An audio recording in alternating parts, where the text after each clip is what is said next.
Jérémy Groyer, Dominique Boyer, bonjour. Bonjour. Bonjour monsieur. Vous êtes Canadien du Québec. Vous êtes actuellement en France et vous êtes en train de monter un nouvel institut, le KBI. Est-ce que vous pouvez d'abord nous dire un petit peu qui vous êtes et pourquoi vous venez monter cet institut en France? Très bien. Merci beaucoup d'abord de nous recevoir. On est très honoré d'être dans vos studios aujourd'hui, dans les studios de l'Homme Nouveau. Alors, précisons, Jérémy n'est pas canadien, donc il n'a pas cet honneur, mais ça viendra peut-être un jour. On le naturalisera. Alors oui, je viens du Québec, du Canada. Je suis professeur dans une université canadienne. J'enseigne au niveau master des cours de politique publique, des cours de management aussi, de gestion, de ressources humaines. J'ai aussi une carrière comme cadre supérieur dans l'administration publique au Canada. Donc voilà un peu un parcours diversifié. Voilà. Et puisqu'on la nécessité de l'enracinement n'est pas à démontrer, je rappelle au Canada ses racines, car je suis bien français. Et donc, moi j'ai une formation philosophique à la Sorbonne et à l'Institut de philosophie comparée, une carrière dans l'armée de terre comme officier de l'armée de terre, et je suis maintenant correspondant pour KBI France. KBI, qu'est-ce que ça signifie? Alors ça signifie Kaizen Budo International, donc ça a l'air un peu curieux, voire ésotérique, mais en fait ça ne l'est pas. Le mot Kaizen est très connu en management, c'est un concept qui a été inventé au Japon et ça veut simplement dire amélioration continue. Donc en gros, on ne se satisfait jamais de l'état qu'on a atteint, on cherche toujours à se dépasser, à améliorer le produit. Budo, c'est la voie du guerrier en japonais. C'est en fait... pour les samouraïs, la chevalerie japonaise si vous voulez, c'est ce long chemin de perfection personnelle, d'excellence personnelle qui permet de développer l'individu. International, simplement parce que notre institut est de nature internationale. Présentement, on est présent dans 4 pays du monde, mais éventuellement davantage. Et quel a été le point de départ de cet institut et pourquoi l'avez-vous monté? Oui, d'abord, je dirais une note sur le problème qu'on a constaté, et ensuite peut-être que Jérémy pourra vous parler un peu de notre solution qu'on propose. Les ressources humaines sont en crise en Occident. Bon, c'est pas la seule chose qui est en crise, mais en raison de beaucoup de facteurs, je dirais, il y a beaucoup de causes qui l'expliquent. Peut-être on n'a pas nécessairement le temps d'expliquer ça, mais vous le faites régulièrement dans votre travail. Il y a un fait que toutes les entreprises, que ce soit dans le public, dans le privé, dans le communautaire, ont de la difficulté à trouver des employés, des collaborateurs de valeur, quoi. Des gens qui correspondent au minimum des attentes. Or, on pourrait croire que c'est une question de connaissance. On pourrait croire que c'est une question de compétences, de diplôme. Mais en fait, ça n'a rien à voir. Il y a des gens qui ont une excellente formation universitaire, technique, peu importe, qui ont des connaissances, des compétences, qui sont brillants. Or, ça ne fonctionne pas. Ils n'ont pas de succès. Et on peut se demander pourquoi. C'est curieux quand même, parce qu'on pourrait s'attendre à ce qu'avec une telle préparation, ça fonctionne. En fait, il manque autre chose. Il y a vraiment une pièce au puzzle qui manque. Et cette pièce-là est plus fondamentale. Souvent, d'ailleurs, on dit à la blague, mais en fait, c'est pas une blague, on engage sur des compétences, sur des connaissances, sur des diplômes, on congédie sur des valeurs. On congédie rarement quelqu'un parce qu'il a un déficit de compétences en telle matière, on va le former. On congédie rarement quelqu'un parce qu'il ne sait pas tel règlement ou telle politique, il l'apprend. Par contre, on congédie quelqu'un qui rentre pas le matin, qui a pas nécessairement une bonne attitude, qui respecte pas la hiérarchie, qui a pas le goût de l'effort. Il y a vraiment un problème et ce problème-là est fondamental. Et il semble que notre société, et le problème est généralisé, on le vit au Canada, on le vit partout en Amérique du Nord, mais je pense que c'est un problème en fait qui est certainement occidental, voire civilisationnel. Il y a un certain nombre de caractéristiques de base qu'on apprenait autrefois à la maison, qui étaient soutenues par l'école, qui aujourd'hui n'est certainement pas transmis dans le réseau scolaire habituel et qui n'est pas nécessairement transmis dans les familles non plus. Et donc votre but va être justement de transmettre ce manque peut-être sur les valeurs dont vous parliez, aux personnes que vous allez recevoir au KBI? Alors à partir de là, il y a aussi un autre constat, c'est que les sportifs en général ont une discipline des qualités élémentaires plus développée qu'un employé non sportif et lambda, on va dire. Et à partir de là, donc à partir de ce constat, des sports de haut niveau et des arts martiaux en particulier, l'idée de KBI, c'est de transférer les valeurs, on va employer le mot valeur, mais, même s'il est un peu galvaudé de nos jours, mais il reste assez générique pour exprimer ce qu'on veut dire, transférer les valeurs des arts martiaux dans le monde professionnel. D'abord, premier constat, à l'intérieur, les professionnels des dojos, donc, dont notre collaborateur et ami Denis Baudouin au Canada, a remarqué que les arts martiaux véhiculent un certain nombre de valeurs, les promeuvent, les mettent en avant, mais en fait, sortis du tatami, les gens les ont oubliés. Donc, pour eux, il y avait une certaine frustration de ce côté-là. Et du côté du monde professionnel, il y a ce manque de qualité élémentaire. Donc l'idée, c'était de transférer ces valeurs dans le monde professionnel en se servant de la métaphore qui est très explicite, qui a beaucoup de potentiel en fait, des arts martiaux. Il n'y aura pas d'arts martiaux à proprement parler au KBI. Comment vous allez réussir à transmettre les valeurs du sport dans le monde professionnel? Alors, on est un institut de recherche et de formation, donc on est bien ancré dans la recherche. J'ai toute une partie de ma carrière en recherche et on collabore aussi avec différentes universités. On a un programme de bourse à qui on offre des étudiants de travailler sur ces questions de gestion et de valeur. Mais notre produit, c'est un produit de formation. Donc, on a 3 formations qu'on offre. Une pour les étudiants qui sont en train de terminer leur parcours scolaire et qui vont bientôt entrer dans le milieu du travail.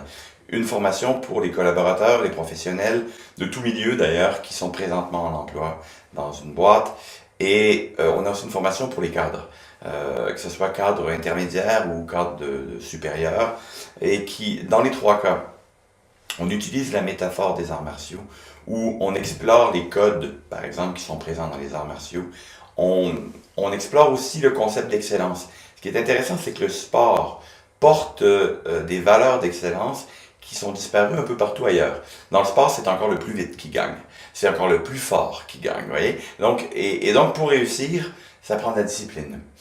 Ça prend une organisation personnelle de notre temps, de notre agenda. On peut pas se coucher à n'importe quelle heure. On peut pas manger n'importe quoi. On ne décide pas non plus, je dirais, comment on s'entraîne. On a un maître qui nous dirige dans ça. Particulièrement les arts martiaux ont aussi d'autres valeurs extrêmement civilisatrices, comme par exemple l'humilité et le respect. Au début, quand on rentre sur un tatami, au dojo, on salue notre sensei, qui est notre maître. D'ailleurs, sensei en japonais, ça veut dire celui qui est venu avant. C'est très beau d'ailleurs. Et donc, ça nous permet de faire le parallèle dans le milieu du travail. À quoi sert la hiérarchie? Ça sert le bien commun. Et il y a une raison pourquoi ça sert.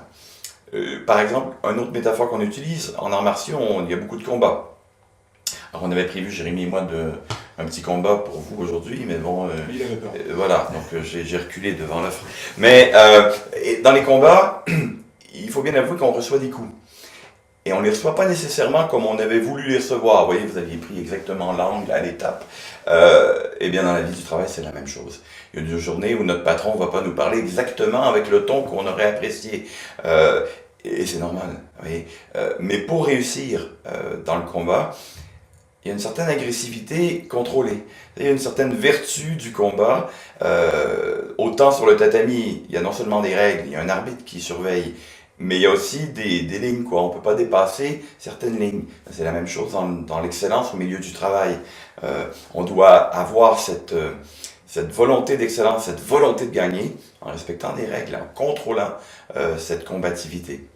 Puis finalement, la dernière métaphore, alors qu'on développe in extenso évidemment dans notre formation, et c'est toute la question, en japonais on dit du do. Le do, c'est le chemin, c'est la voie. Et donc, vous savez, on est dans une société de l'instant, de l'instantanéité. On veut eket nung, tout et tout de suite et maintenant. Le problème, c'est que dans la vraie vie, ben, ça fonctionne pas comme ça.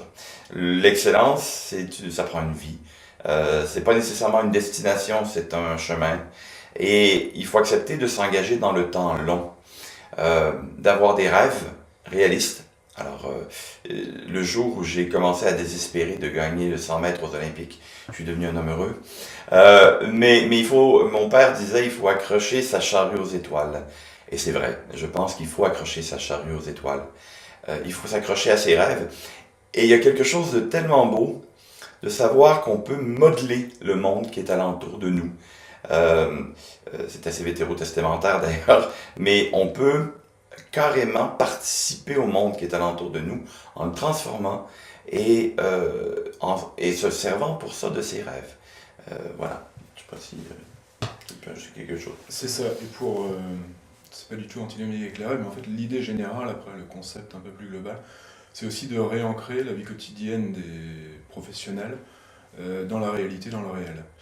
Et pour ça, la métaphore des arts martiaux est excellente. Alors d'abord parce que tout sport demande un effort, donc il y a le goût de l'effort, le temps long aussi, on ne devient pas champion du jour au lendemain, la surprise, le fait de prendre un coup, ça fait mal, voilà, un ensemble de choses, un ensemble de valeurs en fait, qui nous réancrent dans le réel. Et après, tout notre travail, et tout notre travail de recherche aussi d'ailleurs, c'est de trouver les moyens qui permettront de réancrer les gens dans leur vie professionnelle dans la réalité. Donc on cherche les moyens et c'est nos premiers objectifs de recherche.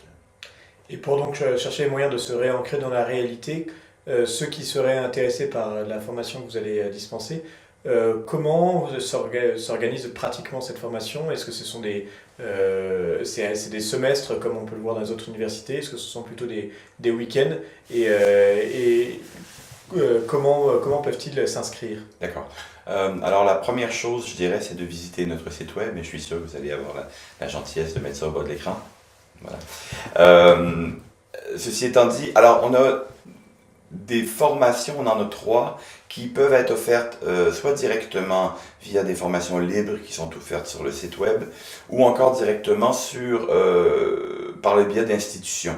Alors on a des entreprises qui vont acheter notre formation pour leurs employés et qu'on peut donner d'ailleurs soit sur les locaux de l'entreprise ou encore dans nos locaux. On peut aussi l'offrir à des institutions je dirais d'enseignement, surtout justement pour les dernières années, que ce soit des universités, des écoles professionnelles, même des lycées jusqu'à un certain point, parce que ça permet déjà d'avoir une réflexion sur comment je prépare ma carrière. Alors, je dirais que pour tous les entreprises qui sont intéressées par la formation, par cette démarche-là, la meilleure chose, c'est d'aller sur le site web et de nous contacter. Vous allez facilement trouver nos contacts. Les formations sont d'une journée, alors c'est très simple. Ceci étant dit, alors pour les étudiants et pour les professionnels, c'est une journée de formation. Pour les cadres supérieurs, c'est 3 jours qui peuvent être offerts en différentes modulation, on peut l'offrir en 1, 2 ou 3 journées consécutives, en 3 journées mais consécutives ou encore séparées dans le temps. Donc encore là, toute l'information est sur le site web. On a aussi par ailleurs la possibilité de travailler avec des institutions d'enseignement, des universités qui voudraient développer d'autres types de programmes, mais basés sur cette épistémologie réaliste, sur cette démarche du réel. D'ailleurs, on est présentement en discussion avec une université en Haïti qui, elle, est très intéressée par toute la démarche et qui cherche à adapter ses programmes. Donc, c'est une nouvelle voie. Mais je dirais que le centre de notre action, c'est ces 3 formations-là qui sont offertes aux entreprises, aux institutions d'enseignement ou encore directement aux gens qui sont intéressés. Et vraiment, la porte idéale, c'est vraiment notre site web. Très bien, et bien donc nous invitons tous ceux qui pourraient voir cette vidéo à aller sur votre site web et ensuite ils pourront bien sûr vous contacter s'ils ont encore des questions et s'ils souhaitent en apprendre plus sur vos formations. Merci beaucoup Dominique Boilly, merci Jérémy Voyer. Merci beaucoup et merci beaucoup à l'Homme Nouveau de nous avoir reçus.